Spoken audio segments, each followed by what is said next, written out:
J'ai ouvert la porte de la chambre de ma petite sœur parce que je savais qu'elle aurait besoin de mon soutien après ce qui s'était passé. La première chose qui m'inquiétait, c'était le silence. J'ai regardé autour de moi, perplexe, et j'ai compris qu'Ariana n'était pas dans la pièce. Je ne sais pas pourquoi, mais j'ai regardé sous le lit pour voir si elle s'y cachait. Puis j'ai vu une note sur la table. Oh non, elle avait décidé de s'enfuir de la maison aussi?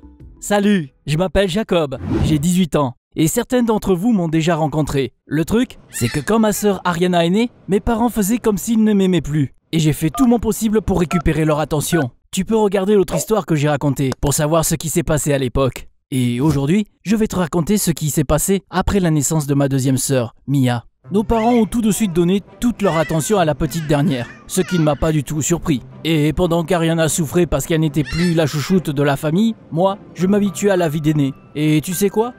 C'était beaucoup plus cool que ce à quoi je m'attendais. Là où mes potes devaient toujours demander la permission pour sortir ou pour partir en voyage entre potes, moi, j'étais un peu livré à moi-même. Je faisais tout ce que je voulais. J'ai eu mon bac et je ne comptais pas faire des études supérieures. Je travaillais chez McDonald's, mais je rêvais de déménager et de vivre seul. Mais les changements à la maison ont été un véritable choc pour Ariana. Bien que j'ai essayé de lui expliquer que tout allait bien mieux qu'elle ne le pensait, ma sœur était têtue. Elle voulait rester la petite chouchoute de la famille à tout prix. Mia, en revanche, n'a pas du tout aidé les choses. Pour être honnête, c'était très dur d'aimer notre petite sœur. Plus elle grandissait, plus elle était méchante et gâtée. Des fois, je me disais qu'elle était encore pire qu'Ariana à son âge. Par exemple, c'était impossible de rester tranquille avec Mia. Quand je voulais rester un peu seul et m'enfermer dans ma chambre, elle restait devant la porte et frappait dessus avec ses mains. Elle ne voulait pas non plus me laisser jouer à l'ordi. Et elle me posait toujours 1000 questions stupides. Et si j'essayais de la chasser, mes parents accouraient immédiatement. Ils me disaient tout le temps « Joue avec Mia !» Sauf que je n'en pouvais plus, tellement que c'était chiant. Il y a même des fois où la situation devenait assez absurde. Par exemple, ça faisait déjà quelque temps que je mangeais sainement. Légumes, équilibrés, tout ça. Mais je m'y étais déjà habitué et ça ne me dérangeait pas du tout. Pendant ce temps-là, Mia voulait toujours manger des bonbons et des gâteaux. Mais elle n'aimait pas les manger seule. Elle me donnait donc toujours des bonbons. Et quand je refusais, mes parents intervenaient encore. En gros, j'étais obligé de manger ce qu'elle me donnait, même quand je n'avais pas envie. En vrai, c'était trop mignon au début. Mais ensuite, j'ai commencé à remarquer à quel point ma sœur souriait malicieusement quand ça arrivait. Elle avait compris que je n'aimais pas manger des bonbons avec elle, donc elle me les donnait pour se moquer de moi. C'était de pire en pire, de jour en jour. Par exemple, ça faisait quelque temps que je voulais des lunettes de soleil cool et à la mode. J'avais économisé de l'argent pendant 3 mois, mais quand j'ai enfin pu les acheter, j'étais vraiment trop heureux. Sauf que ma joie n'a pas duré longtemps. J'avais tellement peur qu'il arrive quelque chose à mes lunettes que je ne les portais pas tous les jours. Du coup, je ne suis parti avec que 2 ou 3 fois. Et puis, un soir, je suis revenu dans ma chambre, j'ai ouvert l'étui et j'ai vu que mes lunettes de soleil étaient cassées. Les bras étaient détachés et les verres étaient brisés. Tu ne peux même pas imaginer à quel point j'étais triste. J'ai tout de suite compris qui était à blâmer. Ariana ne venait jamais dans ma chambre, alors que Mia... J'ai donc trouvé ma petite sœur et j'ai commencé à l'engueuler et à lui dire de ne plus jamais toucher mes affaires, surtout celles qui étaient chères. Tu penses qu'elle a avoué qu'elle l'avait fait?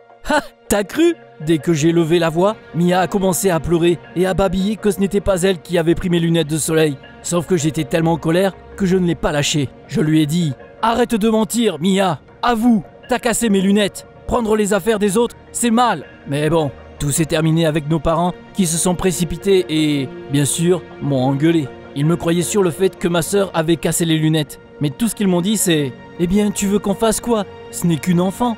Quelques semaines plus tard, il s'est passé un truc un peu similaire.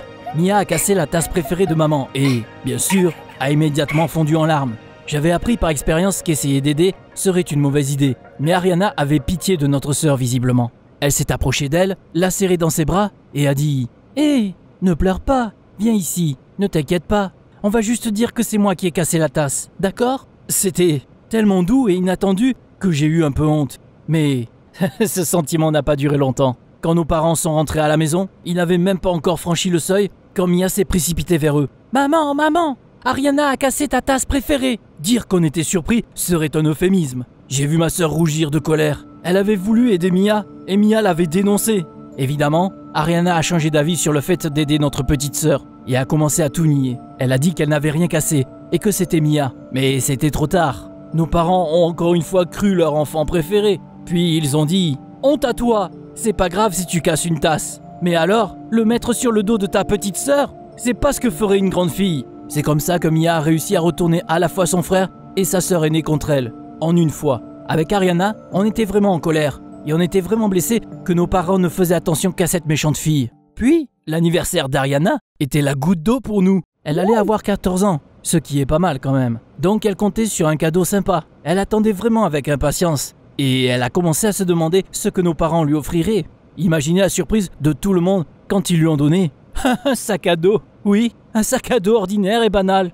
Ariana a tout de suite fait une crise de colère. Elle a éclaté en sanglots et a dit que nos parents ne l'aimaient plus. Maman a échangé un regard avec papa, puis il a grondé. « Je ne pensais pas que tu étais aussi ingrate !» Un pas plus tard, ils ont expliqué qu'ils n'avaient pas d'argent pour un cadeau sympa. Mia grandissait vite, donc ils devaient tout le temps lui acheter de nouvelles choses. Ce qui n'est pas faux, évidemment. Je sais, mais ça ne nous a pas fait sentir mieux, quoi. J'ai décidé d'aller dans la chambre d'Ariana avant d'aller me coucher, parce que j'avais déjà vécu la même chose.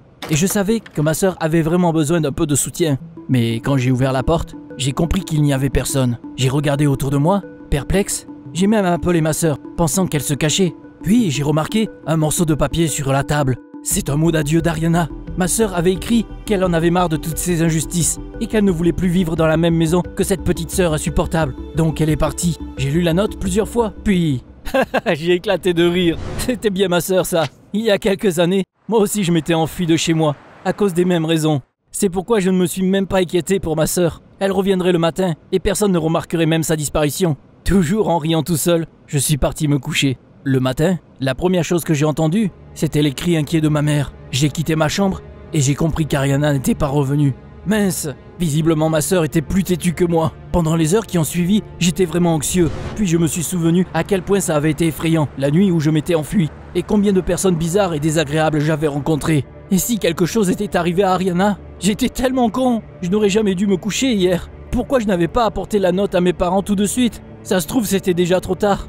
Et on ne retrouverait pas ma sœur. Les 2 jours suivants ont été un cauchemar sans fin.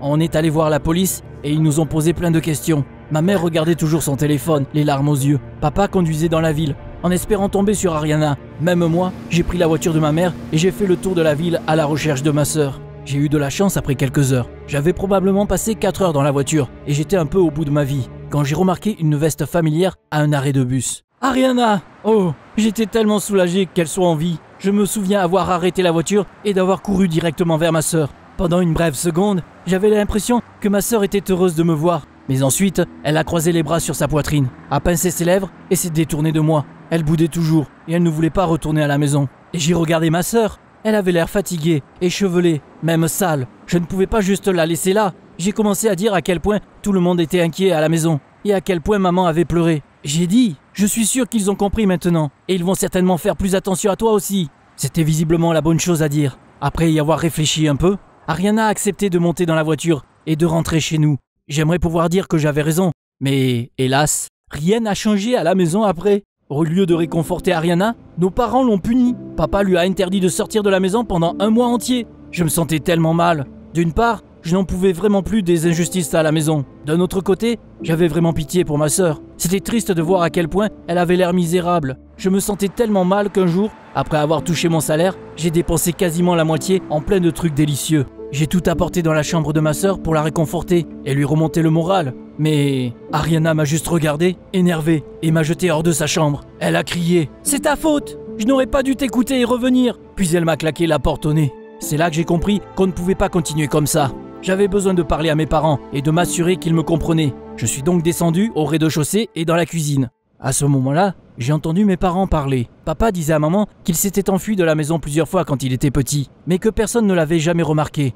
Et j'ai trouvé ça très drôle, parce que fuir la maison était dans notre sang apparemment. Je me suis donc dit que c'était le moment parfait pour une conversation. Papa me comprendrait certainement. Je suis entré dans la pièce et j'ai dit que je voulais leur parler, entre adultes. J'ai dit que je m'étais senti terriblement blessé quand ils avaient commencé à accorder toute leur attention à Ariana. Puis j'ai dit qu'Ariana souffrait beaucoup à cause de Mia. J'ai essayé d'expliquer que faire attention aux plus jeunes n'était pas une mauvaise chose, mais il ne fallait pas non plus toujours prendre leur parti, parce que des fois, ça pouvait être très blessant, surtout quand c'était injuste. Mes parents m'ont écouté attentivement pendant tout le temps que je parlais. Je me disais même que j'avais réussi à les convaincre. Enfin, ils comprendraient tout. Mais c'est là que maman a rougi et m'a dit « Écoute, je suis de nouveau enceinte ». Pendant quelques secondes, je suis resté bouche bée, sous le choc. Puis, je me suis levé et j'ai quitté la pièce, en silence. Non, non, non, non, je vais vraiment déménager maintenant. Je ne sais pas ce qu'ils pensaient, mais en tout cas, ça ne nous rend pas heureux. Je sais exactement ce qu'il va se passer dans les années à venir. Et je n'ai pas envie de vivre ça pour une troisième fois.